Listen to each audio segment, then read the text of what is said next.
Salut à tous, aujourd'hui une vidéo de l'installation d'un tachymètre.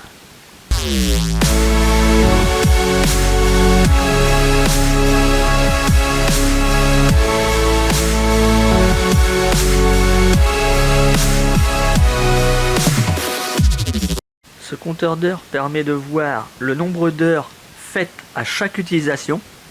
Une fois que vous le remettez en reset à 0, vous pouvez donc revoir à chaque démarrage le nombre d'heures. Vous pouvez voir le nombre d'heures total depuis que vous avez installé le compteur d'heures. Vous pouvez voir le nombre de tours minutes. Vous pouvez voir le nombre de tours minutes maximum. Et vous pouvez voir aussi la maintenance, l'intervalle des maintenances. Vous pouvez en régler deux. Par exemple, le nettoyage du filtre à air et vidange, quoi. Il peut être installé sur tout type de moteur, que ça soit moto, quad, engin de jardin, tondeuse, débroussailleuse, tronçonneuse, des compresseurs aussi. Il est livré avec la brochure d'installation, le manuel d'installation et manuel d'emploi, mais en anglais, deux petits colliers Serflex, le compteur d'heures et la petite gommette autocollante.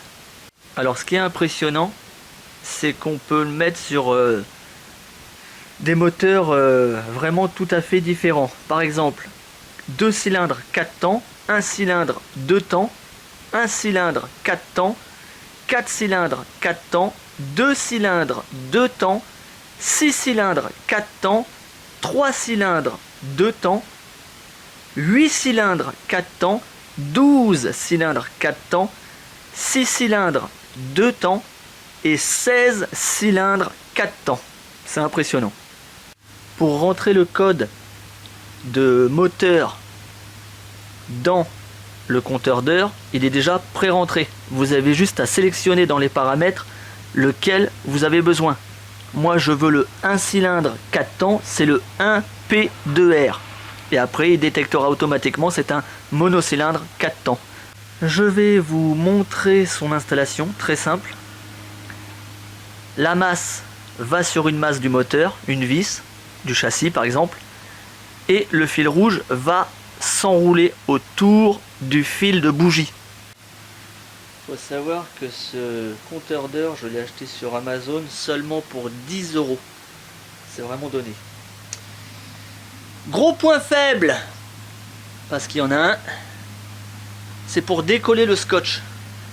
La protection du scotch, là, c'est une galère à enlever, parce que vu que c'est un petit morceau de mousse entre les deux, c'est... Hein, ne nous mentons pas. Hein.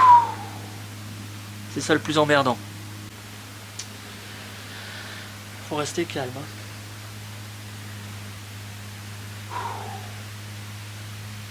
Bingo! Vive Victorinox! Et voilà une magnifique installation, de la même couleur que le Monstre 2 en plus. Alors pour le fil, ne vous inquiétez pas, il y a à peu près 1,50 m de fil.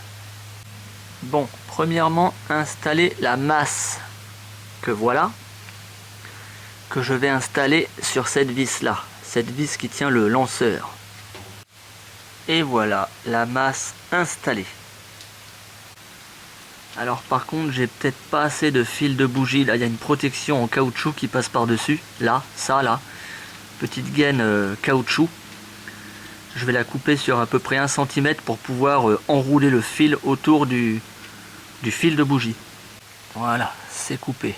Donc maintenant, on va prendre le fil rouge, le dénuder et l'enrouler à peu près 5-6 tours sur le fil de bougie ici.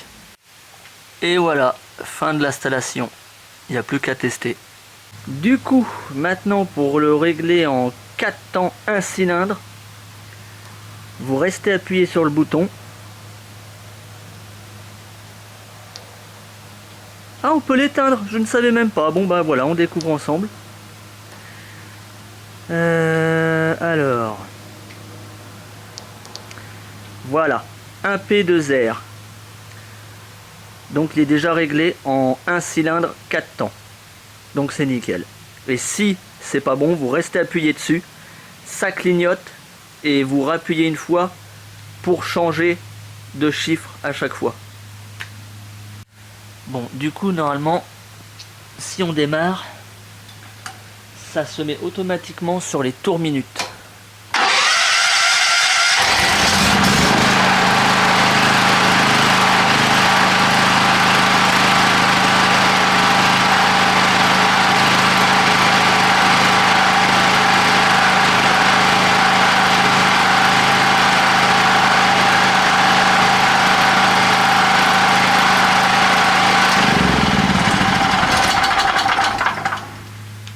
Impeccable.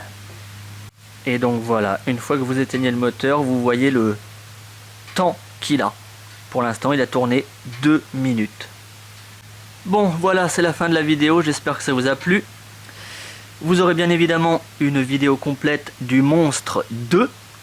Vous aurez tous les points forts et les points faibles. Les points faibles sont vraiment...